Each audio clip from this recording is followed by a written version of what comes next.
muito legal conhecer o grupo todo, né? Eu não tinha noção de como era grande, confesso.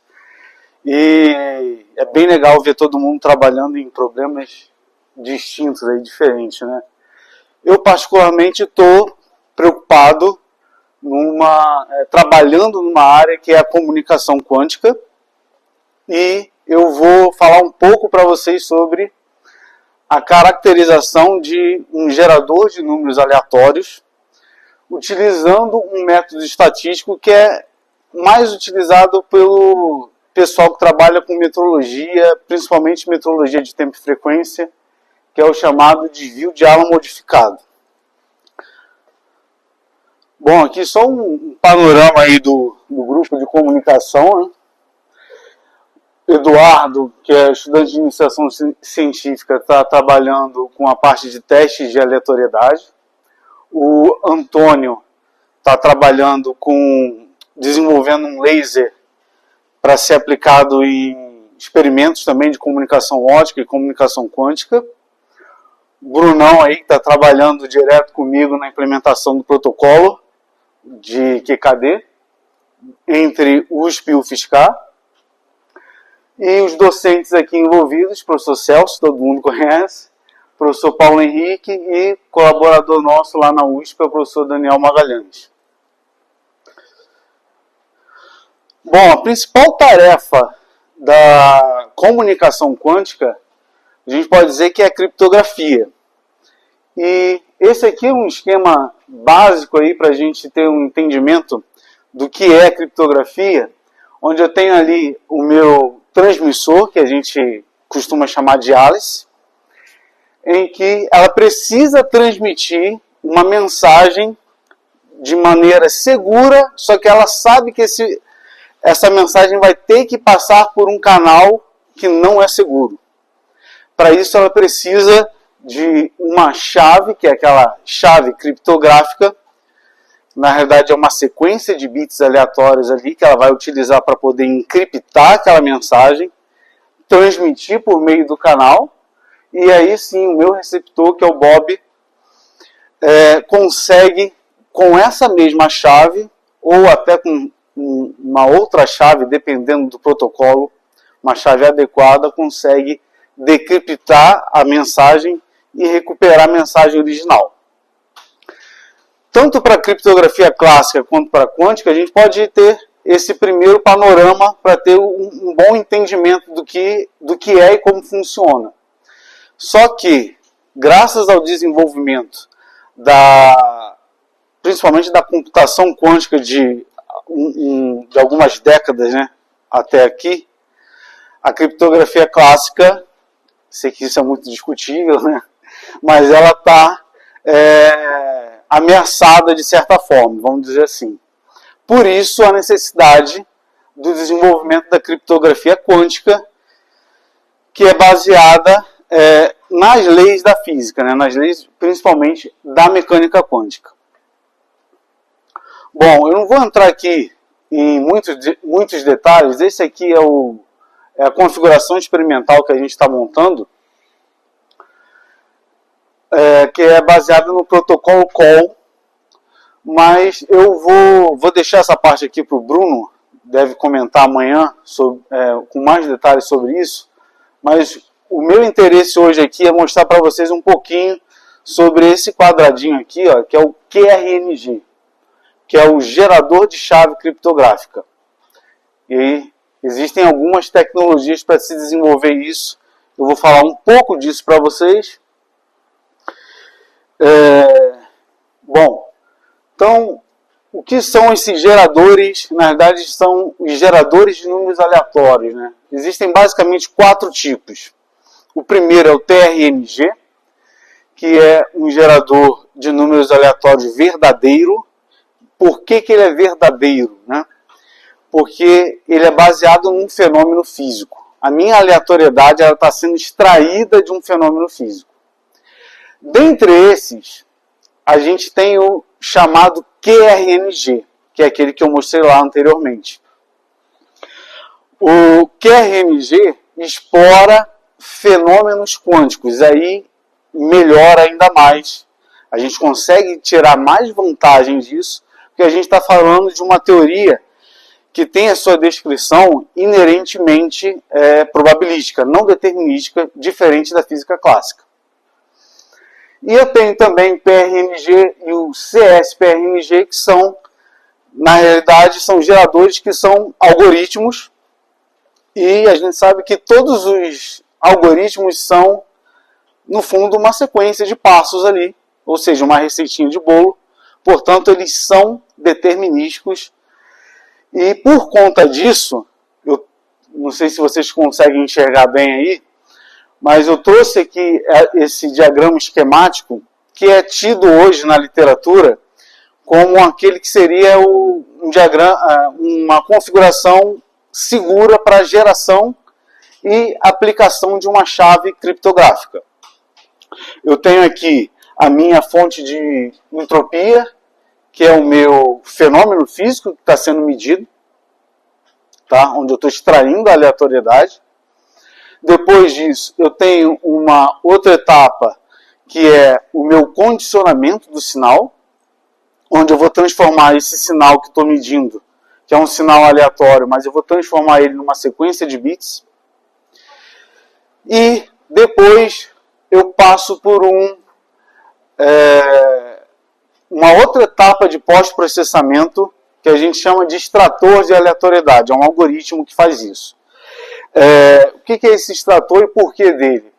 Existe um requisito, o requisito básico para obtenção de uma boa chave criptográfica, vamos falar assim, é que essa sequência de bits aleatória precisa ser I e D. O que é esse I e D? I é de independente. Ou seja, aquela sequência de bits, ela não pode haver correlação entre eles. E o ID é de igualmente distribuído. Ou seja, essa sequência de bits precisa seguir uma distribuição uniforme. Contudo, a maior parte dos fenômenos físicos, na realidade, vai seguir uma distribuição normal. Tá? Nem todos, mas a maior parte segue uma distribuição normal. Por isso que a gente precisa dessa etapa de pós-processamento aqui, que eu estou comentando com vocês. E aí eu consigo transformar essa sequência numa distribuição, vai seguir então uma distribuição uniforme do jeito que eu preciso. Depois, por último, eu tenho ali uma etapa, que é a etapa de certificação dessa aleatoriedade, que eu utilizo então diversos testes estatísticos para poder verificar e ter algum grau de confiança de que aquela sequência de bits é aleatória. E se previamente eu já certifiquei, eu posso então disseminar isso e aplicar em algum protocolo de criptografia, seja ele clássico ou seja ele quântico. E aqui então eu vou começar a falar do TRNG, que é baseado em ruído quântico, que a gente está trabalhando, que é uma das etapas do nosso projeto, que é um TRNG baseado no ruído de avalanche. E aí, só lembrando um pouquinho da estrutura dos semicondutores, esses componentes eletrônicos que a gente utiliza, por exemplo, LED, diodo, transistor, eles têm mais ou menos essa estrutura aqui, onde você tem um material que é o chamado material tipo P, uma zona de depressão, e depois eu tenho aqui o chamado material tipo N. Se eu aplico uma tensão, se esse meu LED, por exemplo, está diretamente polarizado, com um pequeno valor de tensão eu consigo ver esse LED emitir radiação aqui de maneira controlada. Agora, se eu quero fazer com que esses portadores de carga fluam aqui por esse material, e eu quero fazer exatamente com que eu veja esse fluxo, né, de portadores de maneira discreta e que eu consiga ver e extrair isso, a aleatoriedade, a partir disso, eu preciso aplicar então uma tensão reversa. Aí eu posso usar esse circuito simples aqui, por exemplo, para isso, no meu LED e ver esse ruído que a gente chama de ruído de avalanche. Tá?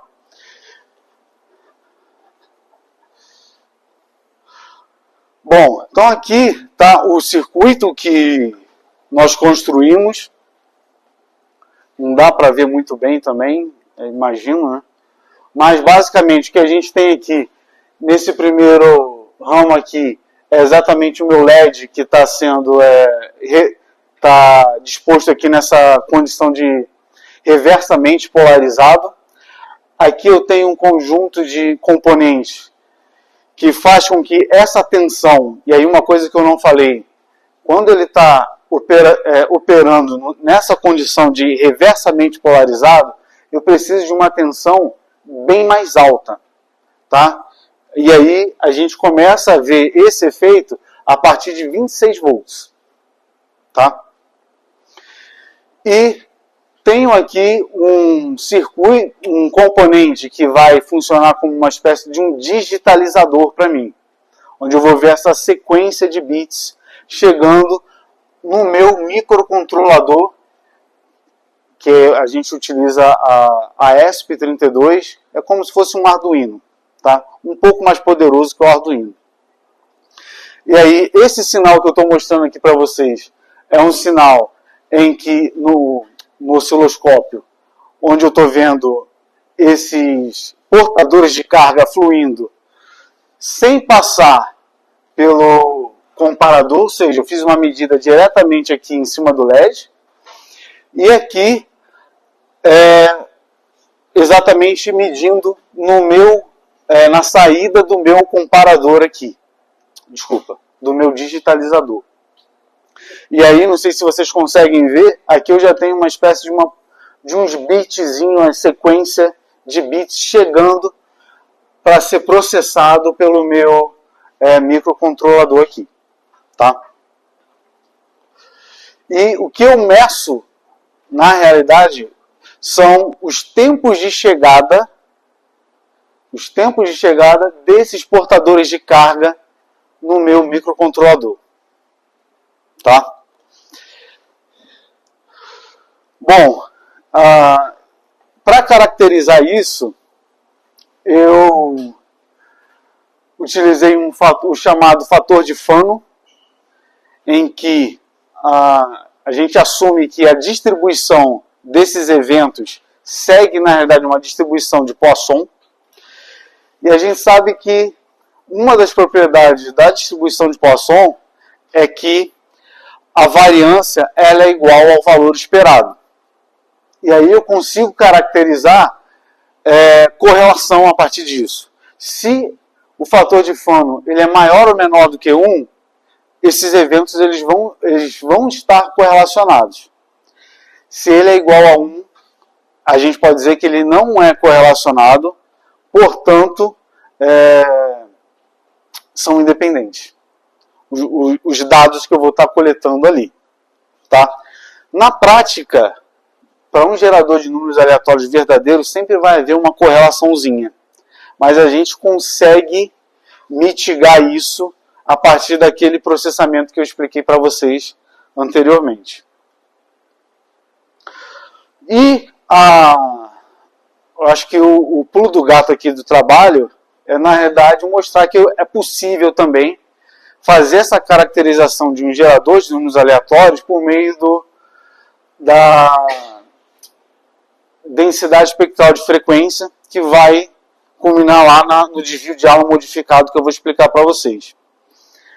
Mas a partir de uma análise de densidade espectral de frequência, em que essa depende aqui de um coeficiente de intensidade, que eu estou chamando de H, F é a frequência com que aquele ruído está acontecendo, e com esse parâmetro alfa eu tenho eu posso obter a partir disso uma espécie de uma lei de potência.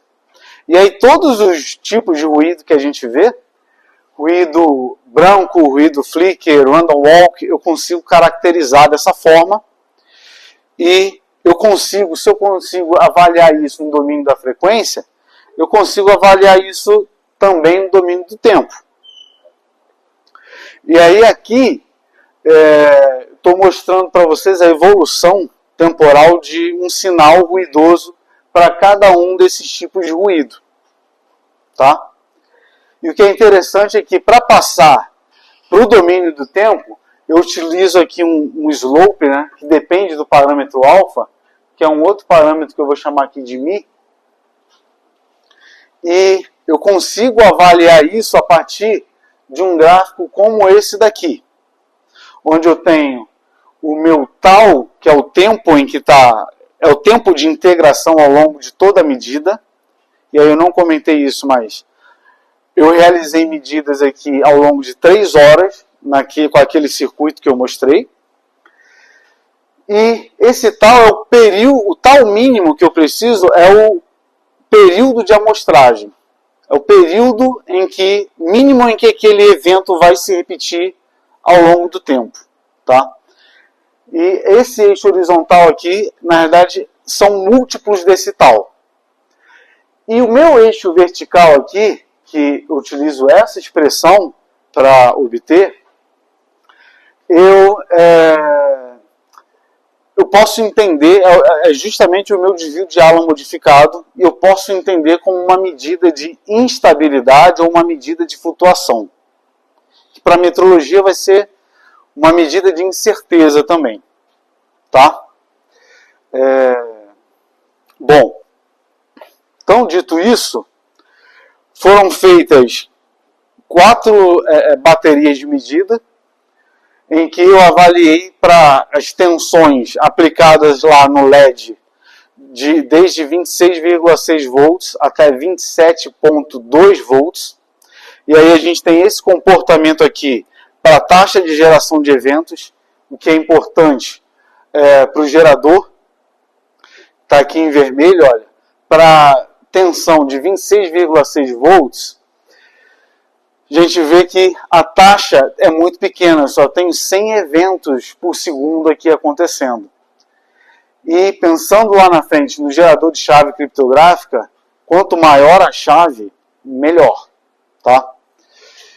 Então, otimizando isso, aumentando um pouco esse valor de tensão, a gente vê que ela encontra um pico lá depois de 700 eventos por segundo, para 27 volts aqui. Depois ela cai. Por que ela cai aqui? Que eu uso ali esse digitalizador, é um componente eletrônico que a gente chama de amplificador operacional, em que ocorrem alguns efeitos ali para tensões muito elevadas de saturação. Então é por isso que a gente vê ela caindo aqui. E aí, por isso daqui a gente já vê que não é uma condição ótima de operar nessa região aqui, tá? Com esse valor de tensão. E aí, agora, o meu fator de Fano, você vê, que é o que está medindo as minhas correlações, eles só aumentam. Tá? E, agora, avaliando isso por meio do desvio de ala modificado, a gente tem que... A condição ótima aqui é exatamente essa daqui, onde a gente vê que o meu tal, não dá para enxergar ali, infelizmente, mas o tal que vai com a lei de potência, ele vai com tal elevado a menos meio, que é característico do ruído branco. E o ruído branco, ele descreve os eventos, eles não são correlacionados. Ou seja, eu consigo ver, até aqui, eu tenho eventos que não são correlacionados. Eu consigo ver onde que está acontecendo as correlações para o meu gerador. Tá? E a partir daqui já começa um outro tipo de ruído, que é o chamado ruído flicker. E aí, com base nisso, como ele... nessa condição que a gente tem uma taxa de eventos por segundo razoavelmente boa também, que é em torno de... para 26... A taxa está aqui. Que é um pouco mais de 500 eventos por segundo, isso significa que se isso aqui se manter, que eu acredito que vai melhorar bastante, porque eu vou passar, em vez de ficar medindo timestamps ali nos meus dados, eu vou medir um único bit nessa codificação, então essa taxa de bits vai ser maior. Eu tenho uma condição razoavelmente boa, porque os algoritmos de criptografia, pelo menos aqueles que são os clássicos, eles precisam em torno de 256 bits para poderem serem alimentados. Então a gente tem uma condição ótima aqui, me baseando na taxa de geração de eventos, o fator de Fano, que é maior do que 1, mas desse daqui ele ainda tem um valor moderado da ordem de 3,26, se não me falha a memória. E eu tenho ruído branco. Exatamente. Eu consigo enxergar onde é que está acontecendo os eventos aqui, as diferenças. Seria como se fosse uma calibragem do seu gerador, é isso? Isso. Você tem um instrumento de calibração de gerador. Calibração não, mas porque assim, a calibração a gente entende. Calibração no sentido que é um gerador fidedigno. Sim. Na realidade, o que vai mostrar isso daí é depois que a gente aplicar os processos de codificação, a gente vai passar ainda nos testes. Mas a gente sabe agora, eu sei agora com isso daqui, qual é a frequência de amostragem que eu tenho que colocar lá para poder me dar exatamente os meus eventos independentes. Essa é a ideia. Tá? Então, assim, conclusão. A construção, então, do gerador, ele já foi feita, a gente já tem esse primeiro protótipo. O regime estatístico foi caracterizado. A gente tem a otimização para um valor de tensão de 26,8 volts, um fator de Fano de 3,26 e para aquela condição a gente consegue verificar o ruído branco por meio do desvio de aula modificado. E os próximos passos, quem está trabalhando bastante nisso agora, o Eduardo que está ali, está implementando a codificação para gerar os bits aleatórios e implementando também, desenvolvendo os primeiros testes ali com a suíte do NIST para validar com os testes estatísticos. Bom, aqui algumas referências e eu fico por aqui. Obrigado.